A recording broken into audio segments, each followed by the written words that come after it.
हरे कृष्णा। तो दूसरे अध्याय का 34वां श्लोक तो आप लोग निकाल सकते हैं।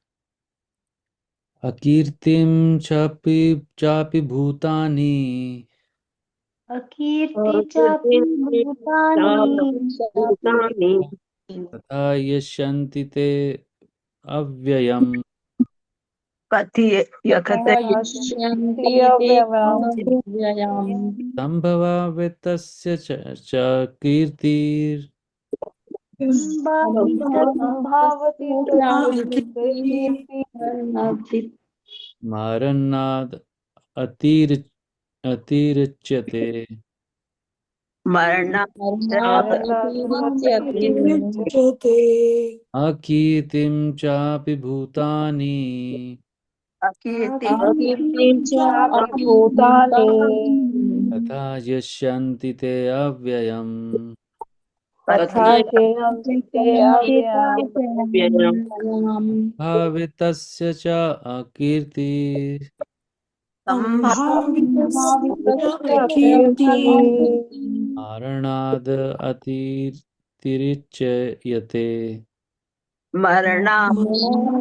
अतिरिच्यते अकीर्तिं चापि भूतानि अकीर्तिं चापि भूतानि तथा यस्यन्ति ते अव्ययम् पश्यन्ति ते अव्ययम् संभावितस्य च कीर्तिर्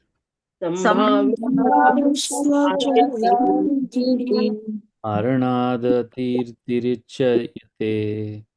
मरणादतिरिच्यते लोग सदैव तुम्हारे लोग सदैव तुम्हारे अपयश का वर्णन करेंगे अपयश यश का वर्णन करेंगे और सम्मानित व्यक्ति के लिए और और सम्मानित सम्मानित व्यक्ति के लिए अपयश तो अपयश अपयश तो मृत्यु से भी बढ़कर है। मृत्यु से भी बढ़कर है। लोग सदैव तुम्हारे अपयश का वर्णन करेंगे और सम्मानित व्यक्ति के लिए अपयश तो मृत्यु से भी बढ़कर है। तात्पर्य आज मैं पढ़ लूं। Thank you. हरे कृष्णा। अब अर्जुन के मित्र तथा गुरु के रूप में भगवान कृष्ण अर्जुन को युद्ध से विमुख न होने का अंतिम निर्णय देते हैं। वह कहते हैं, अर्जुन, यदि तुम युद्ध प्रारंभ होने के पूर्व ही युद्ध भूमि छोड़ देते हो तो लोग तुम्हें कायर कहेंगे, और यदि तुम सोचते हो कि लोग गाली देते रहें किंतु तुम युद्ध भूमि से भागकर अपनी जान बचा लोगे, तो मेरी सलाह है कि तुम्हें युद्ध में मर जाना ही श्रेयस्कर होगा। तुम जैसे सम्माननीय व्यक्ति के लिए अपकीर्ति मृत्यु से भी बुरी है, अतः तुम्हें प्राण भय से भागना नहीं चाहिए।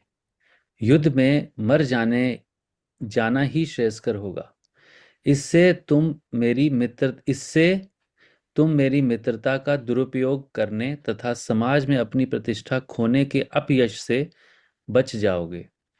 अतः अर्जुन के लिए भगवान का अंतिम निर्णय था कि वह संग्राम से पलायन ना करे, अपितु युद्ध में मरे। ओम अज्ञानतिमिरन्धस्य ज्ञानञ्जनशलाकया चक्षुरुन्मिलितं येन तस्मै श्रीगुरवे नमः। श्रीचैतन्यमनोभीष्टं स्थापितं येन भूतले स्वयं रूपः कदा मह्यं ददाति स्वपदान्तिकं। वन्देऽहं श्रीगुरु श्रीयुतापदकमलं श्रीगुरून् वैष्णवांश्च श्रीरूपं साग्रजातां सहगणरघुनाथान्वितं तं सजीवं साद्वैतं सावधूतं परिजनसहितं कृष्णचैतन्यदेवं श्रीराधा कृष्णपादान् सहगणललिता श्रीविशाखान्वितांश्च। हे कृष्णा करुणा सिंधु दीनबंधु जगतपते गोपेशा गोपिकान्त राधाकान्त नमस्तुते। तप्त कांचन गौरांगी राधे वृंदावनेश्वरी वृषभानुसुते देवी प्रणमामि हरिप्रिये। वाञ्छकल्पतरुभ्यश्च कृपा सिन्धुभैव च पतितानां पावनेभ्यो वैष्णवेभ्यो नमो नमः। जय श्री कृष्ण चैतन्य प्रभु नित्यानंद श्री अद्वैत गदाधर शिवासादि गौर भक्तवृंद। हरे कृष्णा कृष्णा कृष्णा हरे हरे, हरे राम राम राम हरे हरे। नमो विष्णुपादाय कृष्णप्रेष्ठाय भूतले श्रीमते भक्तिवेदांत स्वामीति नामिने। नमस्ते सरस्वते देवे गौरवाणी प्रचारिणे निर्विशेषा शून्यवादी पाश्चात्य देशतारिणे। श्रील प्रभुपाद की जय। हाँ जी, तो क्या समझ आता है इसमें जो हमने पढ़ा?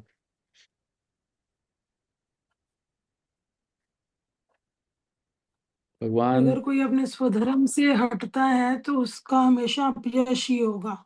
हम्म तो यहाँ क्षत्रिय पर्टिकुलर की एग्जाम्पल देके बताया कि उनका धर्म युद्ध करना है और वो युद्ध से भाग जाएंगे तो लोग उनकी बदनामी करेंगे, बुराइयां करेंगे।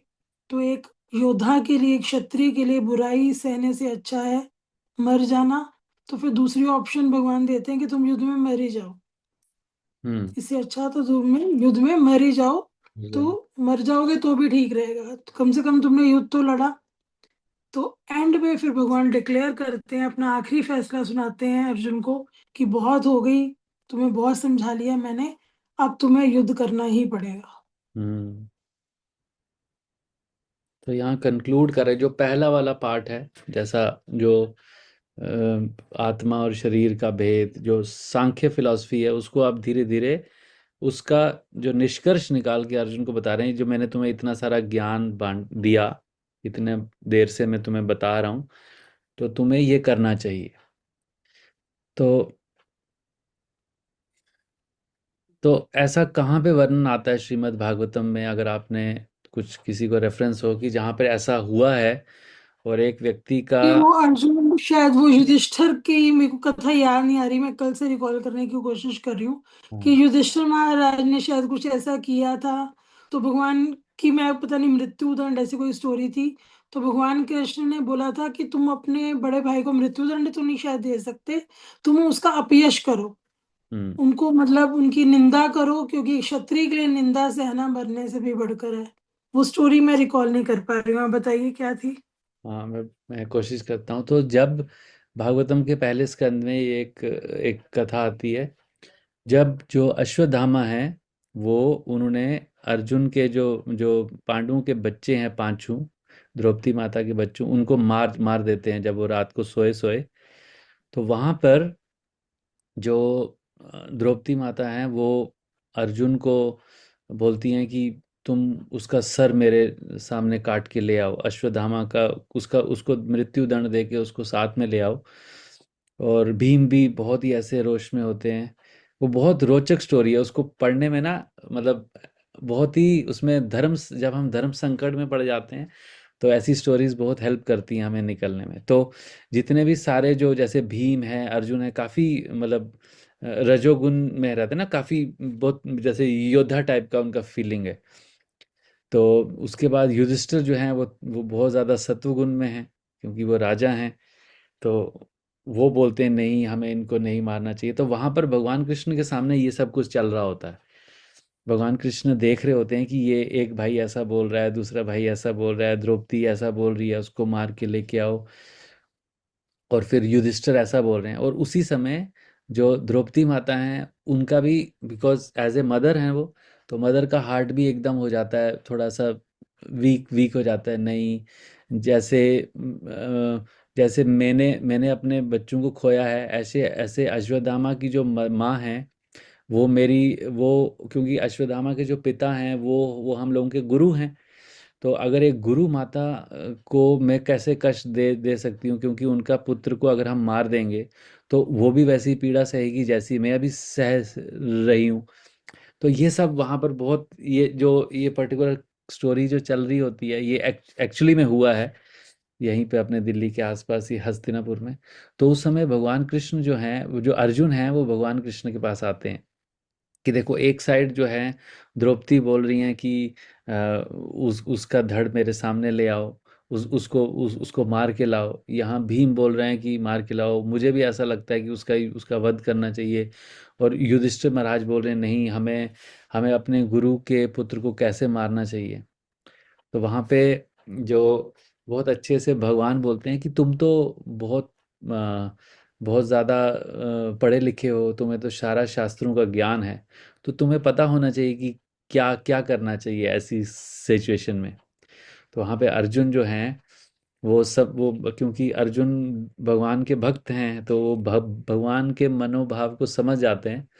और वो जाते हैं, और वो जो अश्वत्थामा होता है उसको, जैसे उसको जब जब वहां लाया होता है, तो कैसे लाया होता है, उसको रथ के पीछे रस्सी से बांध के लाया होता है, तो उसका अपयश तो वैसे ही हो चुका होता है। तो वहां पे क्या करते हैं, उसकी जो आईब्रोज होती हैं, उसको उसको काट काट देते हैं, बालों को, आईब्रोज को काट देते हैं। और जो उसके बाल होते हैं, जैसे नेचुरल जैसे शिखा होती है, तो शिखा उसकी ऐसे 4-5 शिखाएं, ऐसे ऐसे बाल ऐसे ऐसे कर लेते हैं।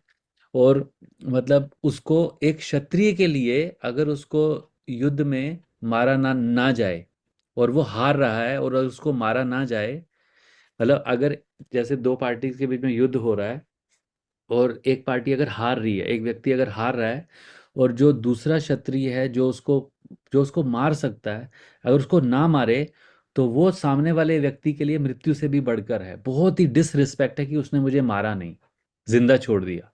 जैसे शिशुपाल के केस में भी आता है ना। वो बोलते हैं ना कि जब वो भगवान कृष्ण से युद्ध करता है कि तुम मेरी बहन से विवाह नहीं कर सकते, मेरे से युद्ध करके जाना पड़ेगा।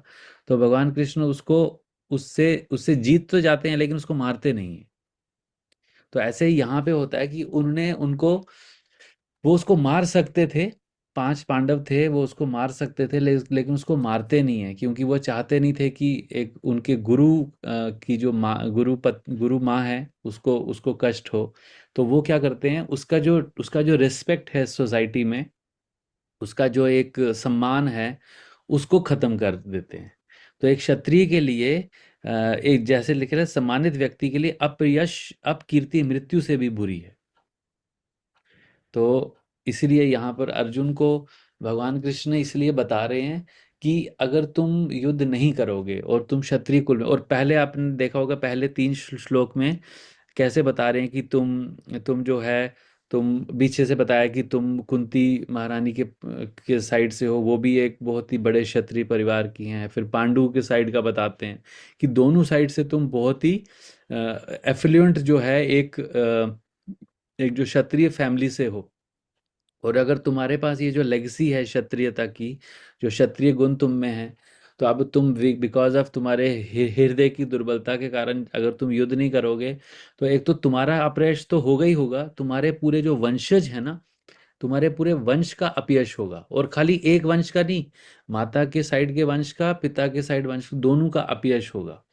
तो इसलिए इतने बड़े जो जो एक दब्बा लगेगा तुम्हारे दोनों उस पे, उससे अच्छा है कि तुम ही मर जाओ, युद्ध करो और मर जाओ। तो यहाँ टोन कैसा लग रहा है भगवान का, भगवान मतलब उसको, जैसे कहते हैं ना, सीधी उंगली से नहीं निकल रहा है, तो उसको हर तरीके से, हर एंगल से उसको समझाने की कोशिश कर रहे हैं कि अर्जुन, तुमको युद्ध करना ही चाहिए, है ना। ऐसा हमारे कभी किसी की लाइफ में ऐसा सिचुएशन आया है कुछ, मतलब इतना बड़ा तो नहीं हो सकता युद्ध वाला, बट कुछ ऐसा धर्म संकट जहाँ पे हमें चूज करना पड़े कि ये सही है कि वो सही है।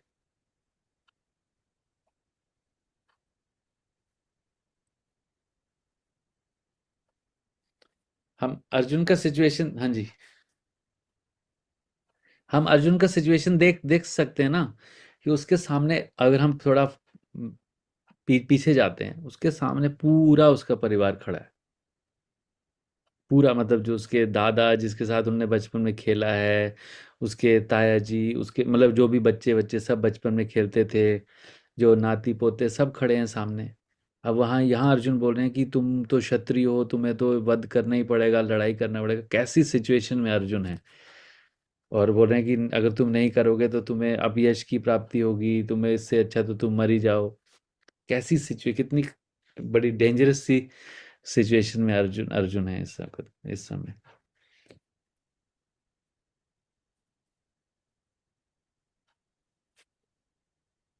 तो ऐसे और भी बहुत सारी स्टोरीज हैं आगे भागवतम में, लेकिन जहाँ पे कि मतलब युद्ध जो है क्षत्रिय के लिए, वो बताया गया कि जैसा मतलब यहाँ एक एग्जांपल से बता रहे हैं कि जैसा हमारा नेचर है उसके अगेंस्ट हमें कार्य नहीं करना चाहिए। जैसा हमें को नेचर है उसी के अनुरूप अनुकूल हमको अगर हम एक्टिविटीज करते हैं तो वो हमारे लिए श्रेयस्कर हैं।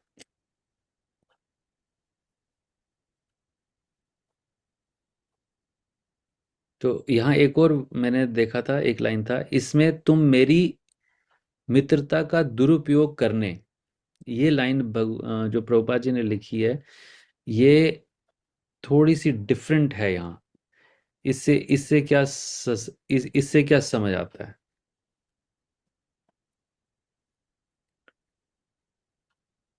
तुमसे इससे तुम मेरी मित्रता का दुरुपयोग करने तथा समाज में अपनी प्रतिष्ठा खोने के अपयश से बच जाओगे। वो तो समझ आता है, समाज में अपनी प्रतिष्ठा खोने के अपयश से बच जाओगे।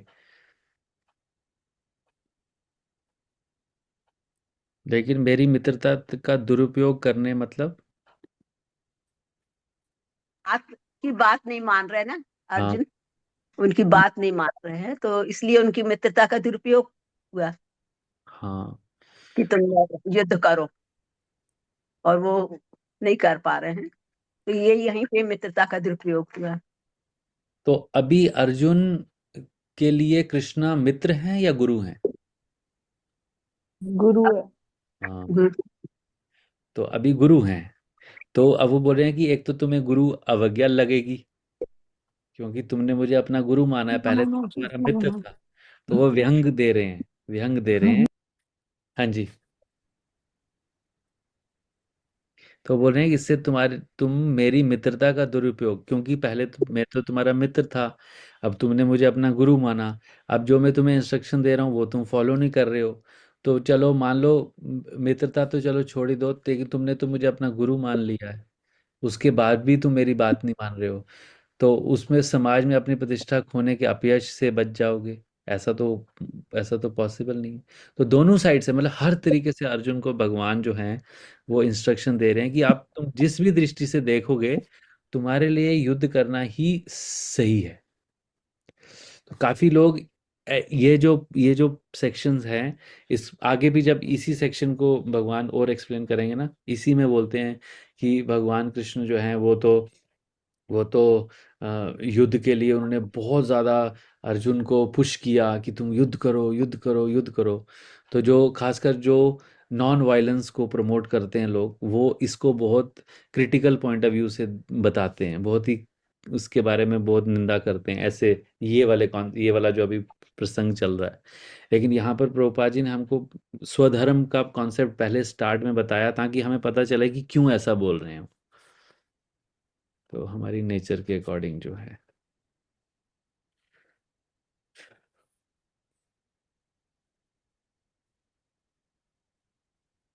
और कोई पॉइंट इसमें आता है, कुछ आप ऐड कर सकते हैं?